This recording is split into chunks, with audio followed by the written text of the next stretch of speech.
Hello. Hello to another short story. Today I have yet another contemporary weird fiction story written by a contemporary author for you. You know him. Stephen Sinclair, the one, the only Mr. Stephen Sinclair. And Stephen takes us on a journey, and he poses a question. What if the old legends were actually true? What if they were just a different aspect of proven history?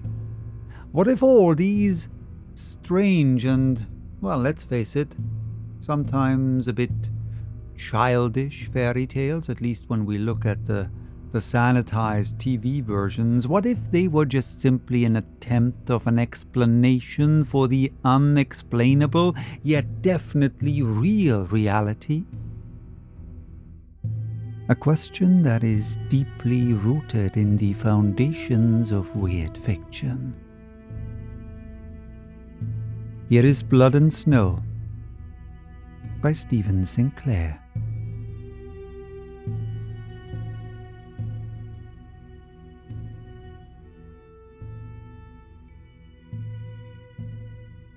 Professor Henshaw's friend George looked, in his own words, just like a hamster.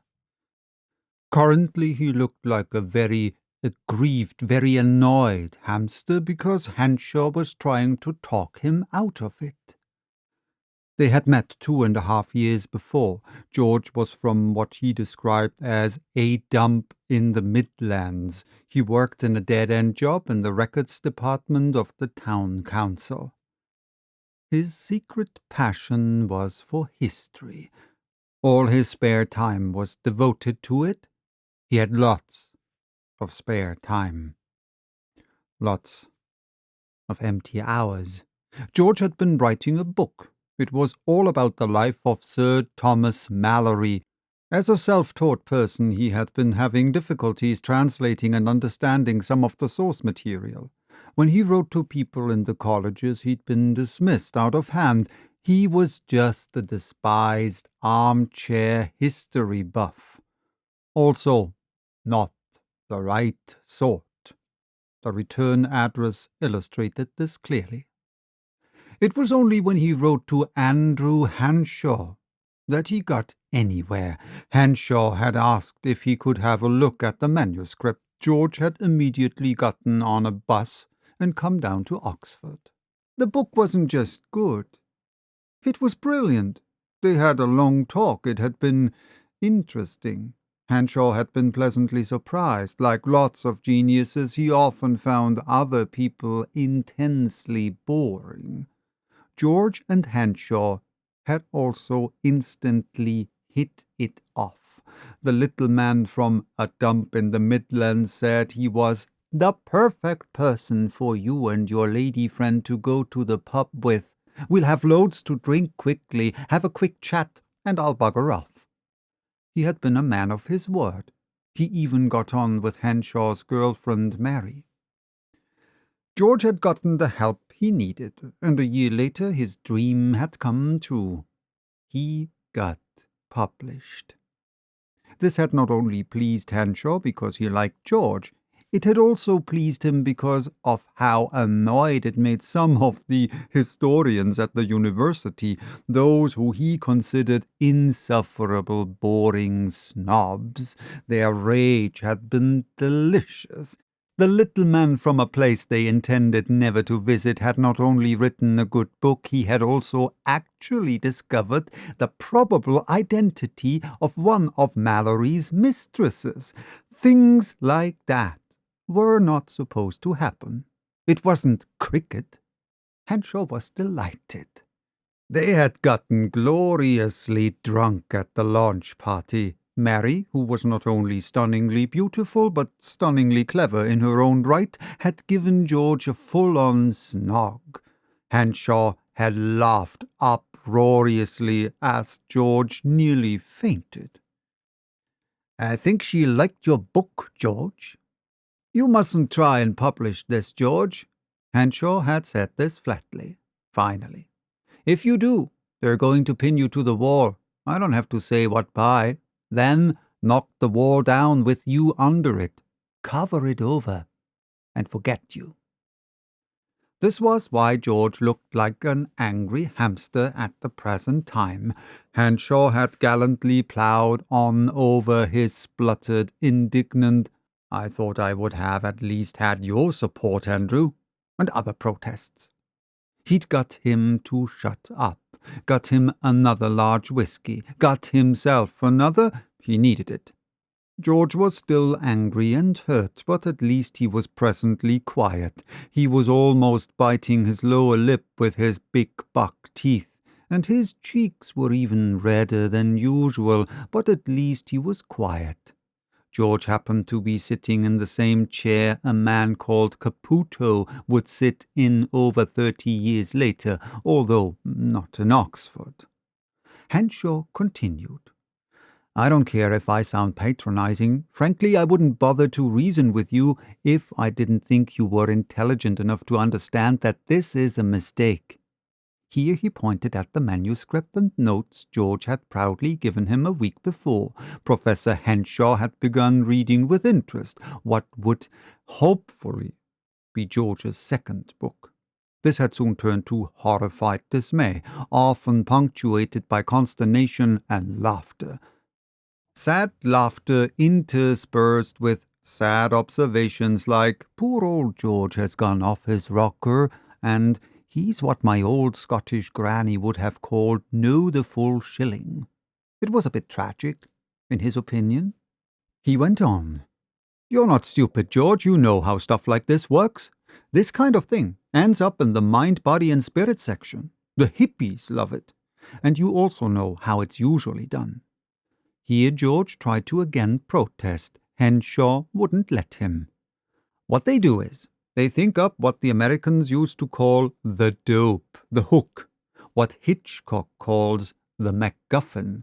Then they pretend to discover it. You and I could run one off.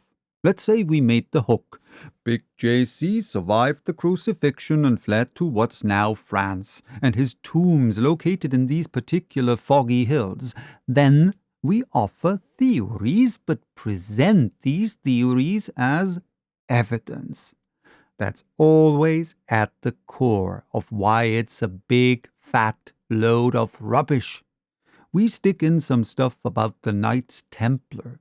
Got to. The nutters love them. Always pronounce the word Templar with some extra letter L's. For seasoning, add some stuff about how there are more than 4 Gospels and mention that none of the canon ones were even written by the disciples of those names.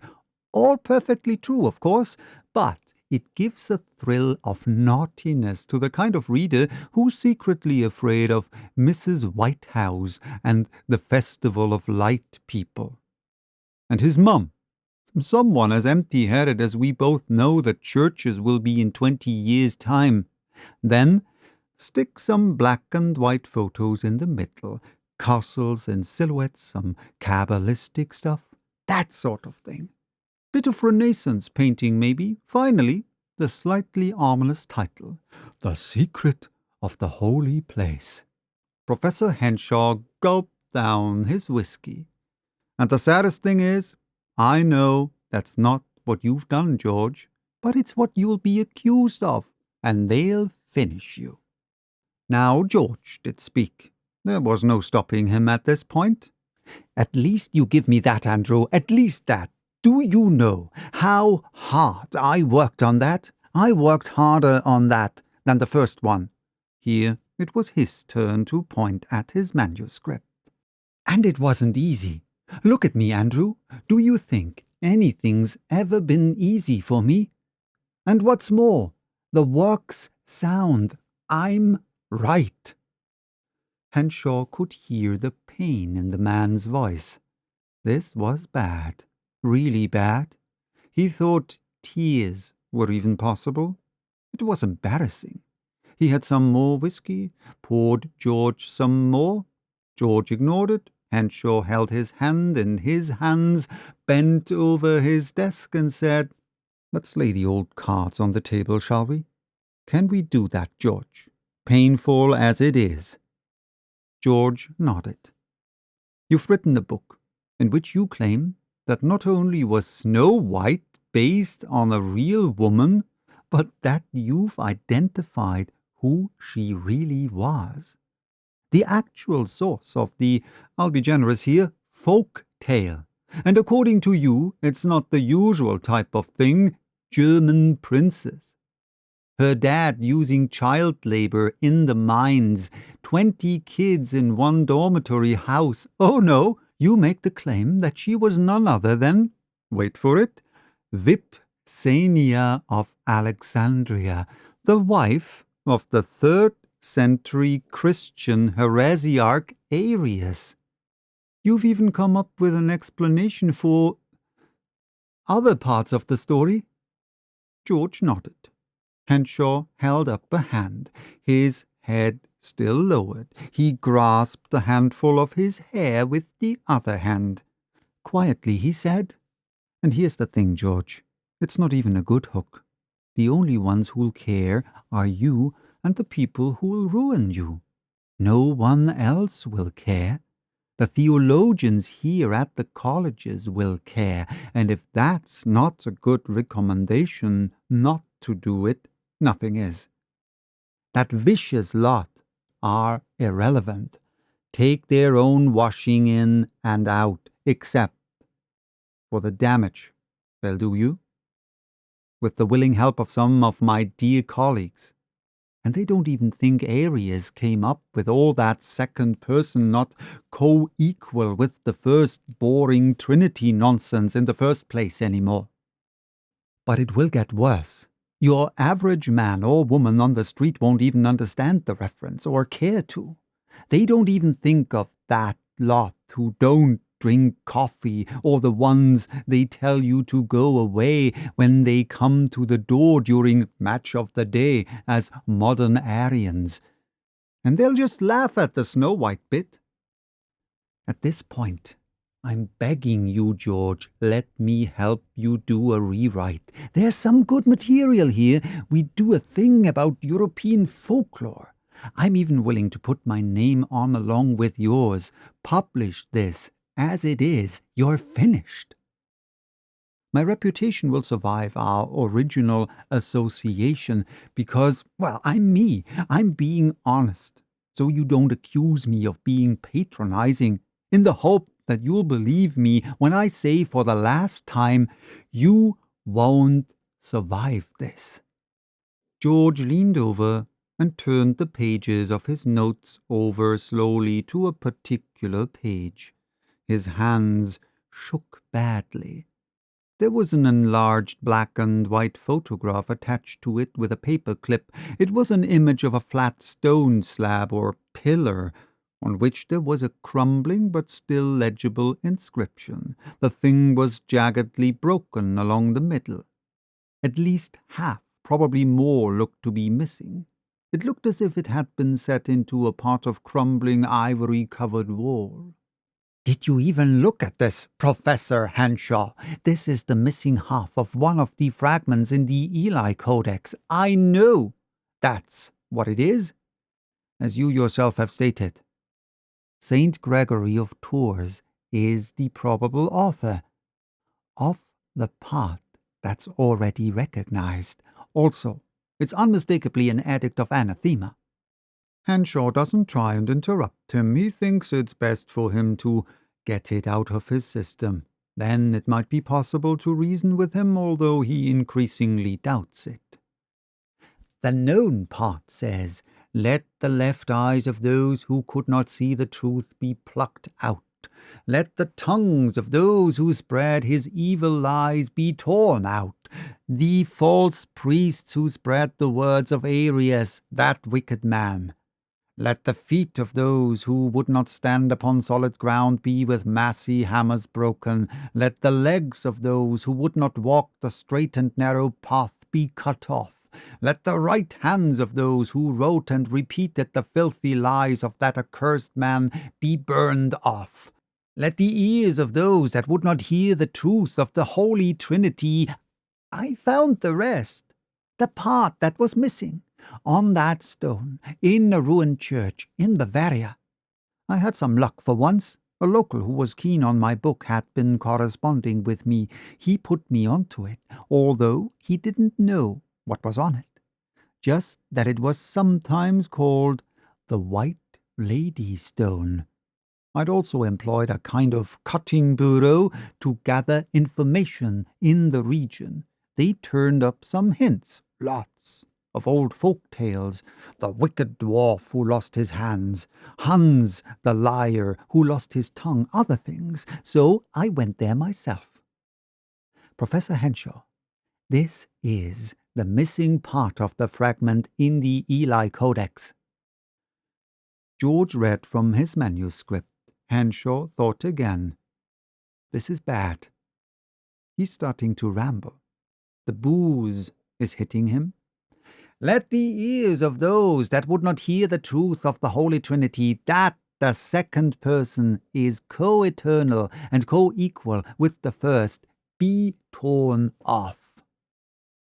The 7 false priests who accompanied the mother of lies into the lands of the Germans, she who was her evil husband's helpmate, she who would have helped him to lead the whole world to perdition, and those who fled to escape justice, but could not escape the holy servants of the one true Catholic Church, servants of the Queen of Heaven, fairest of them all, although she who I will not name, evil witch, had already seduced many. Let not the earth receive her, let her shame be seen in a high place among eternal snow, let the sign of the sin of Eve be in her mouth forever. Henshaw hadn't believed him. He said that bits of the Latin were highly ambiguous, and that he'd filled in several worn places with what he thought should be there, objected in multiple ways. Finally, there had been lots of shouting, and George had started to storm out. Henshaw had tried to put a restraining hand on his shoulder. For a moment George had looked up at him and seen not what he currently thought of as an arrogant Oxford don, but also the big salt of the earth Yorkshireman who was his friend. For a moment he almost sat down. Then his anger and humiliation, with a lifetime of anger and humiliation behind it, asserted itself. He grabbed his manuscript and notes, staggering, and blundered out of the house. His tears were flowing now. Blubbering, he thought to himself. For his part, in later years, Henshaw resolutely refused to think about that night as much as possible, particularly when his own work was increasingly questioned. He never saw George again. Now George was even more drunk, much more drunk.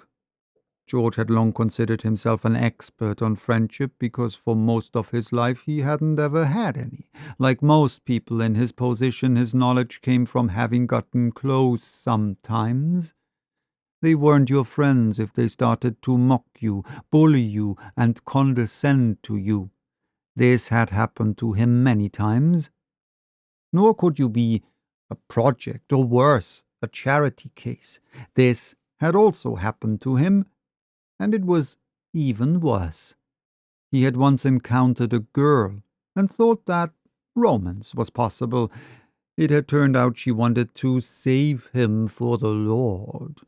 When he angrily told her about how men in pointy hats had once voted on the Lord's divinity in a place in what was now Turkey, she had fled.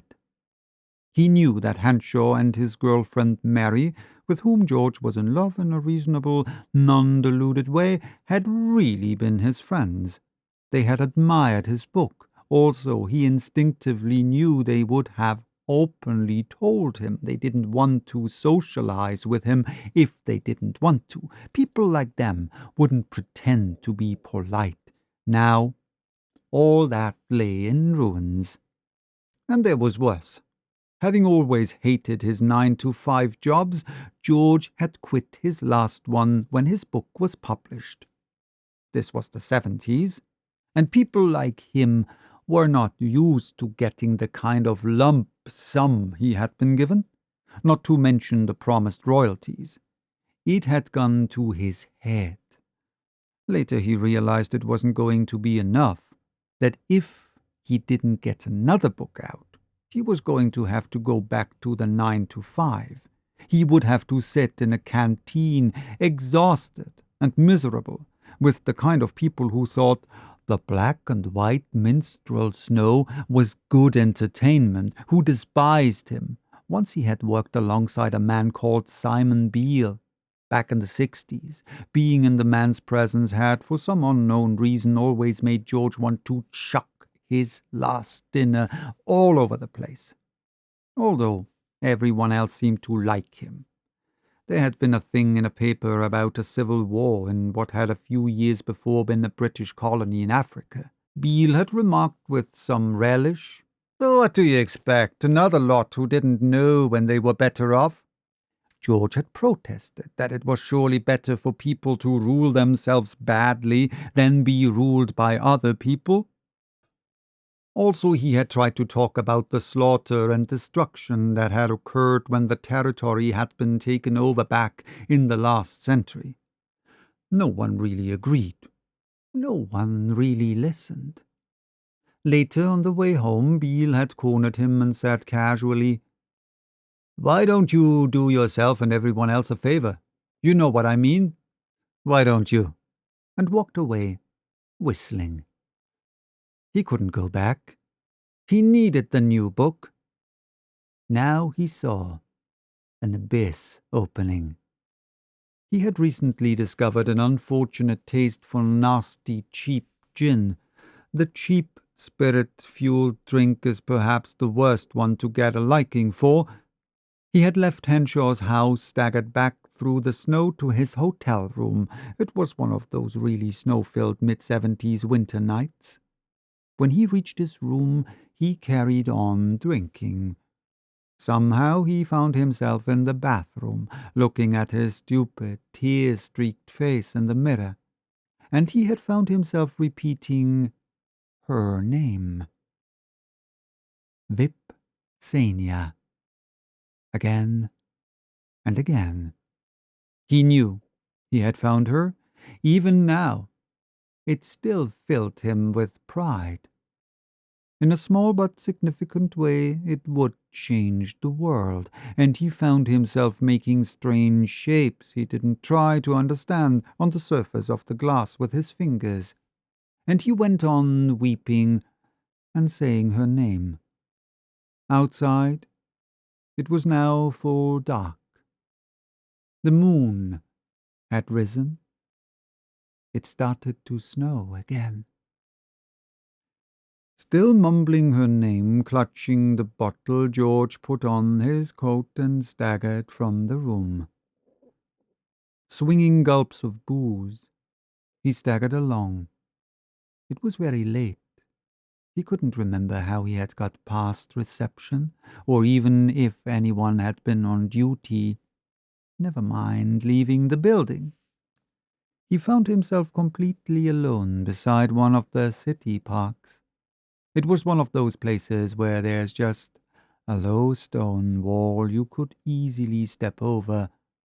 The original wrought iron on the fence that had once stood on this, long gone, like so many in the UK during the war. The thick blanket of snow undulated over what were undoubtedly low, easy landscaped slopes, unbroken and silvery in the moonlight. It looked to George a bit like low white clouds seen from above had settled on the earth. He had a bitter laugh. He had been brought down to earth.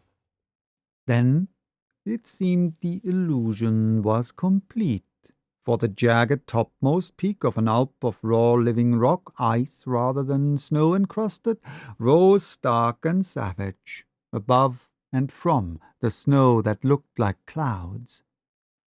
For a moment a terrible sense of vertigo swept him, for he stood almost level with this summit, as if he stood impossibly high above the earth.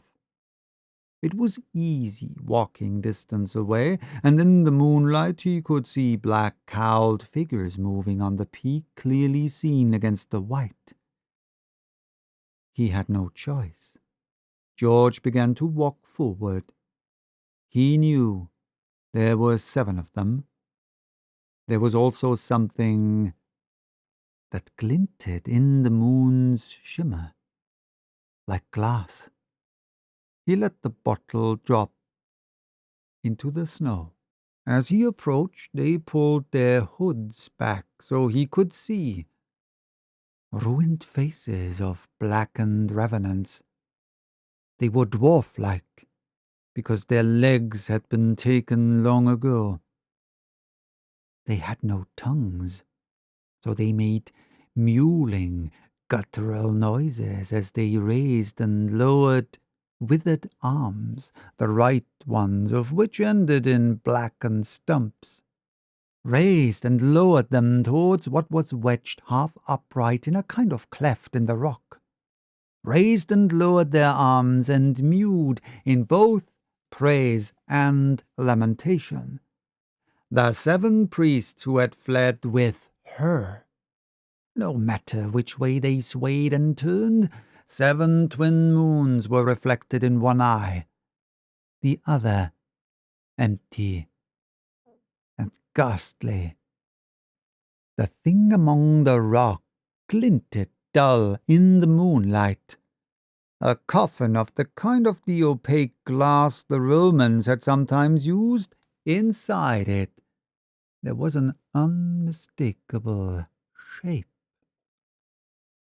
The dead things wriggled towards it. It brought into George's mind images of maggots.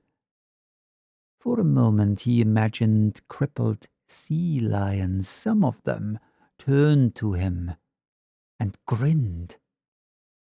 They were very deft and gentle when they lifted away and laid down the lid. Vipsania did not so much rise as flow feet first from the coffin and stood before him, clad in a simple shift of pure white. Her form was so lovely that all other women were like marionettes in comparison. Despite what had been done to her, she had the most beautiful face he had ever seen. Her skin was white as snow. Her mouth gaped horribly open. With no surprise he saw it was stuffed with what he knew was an apple of baked red painted clay.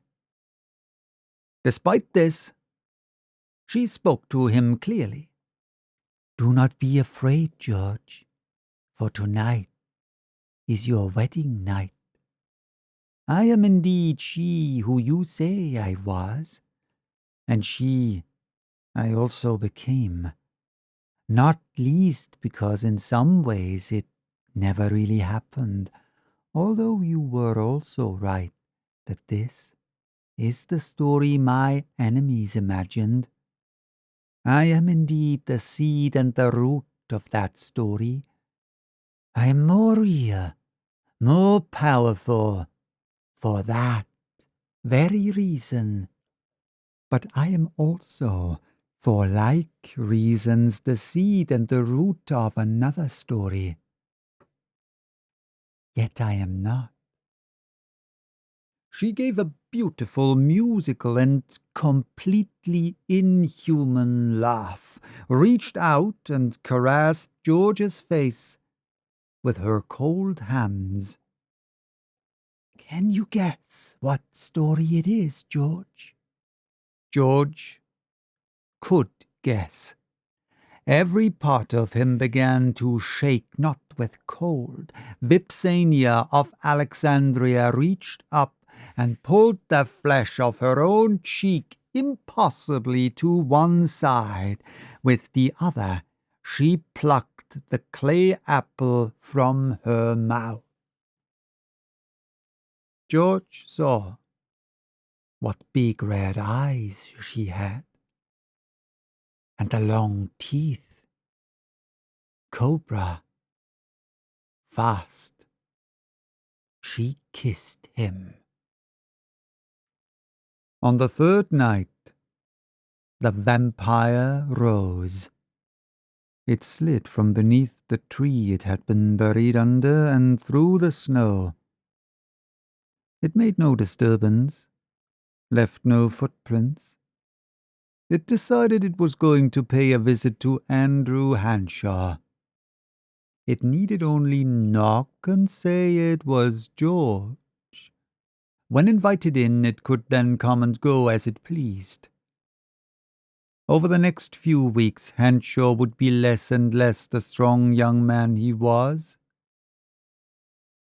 It hoped Mary would be there tonight.